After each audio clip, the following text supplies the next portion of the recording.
2 years ago, I remember my mom called me and told me, "You coming over? You coming over?" I said, "I'll come over tomorrow." And tomorrow never came. Well, it came, but she wasn't here. So people ask all the time, like, you gotta let it go. You gotta let it go. I remember as clear as day. I said, "I'll come over tomorrow." And she said to me, "I don't know how much longer." I said, "Ma, I'll see you tomorrow."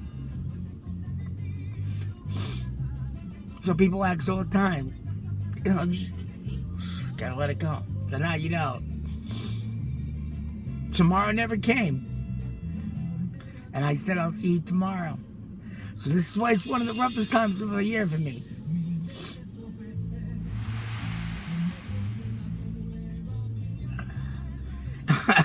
Always smile, but be truthful to yourself. Tomorrow might never come.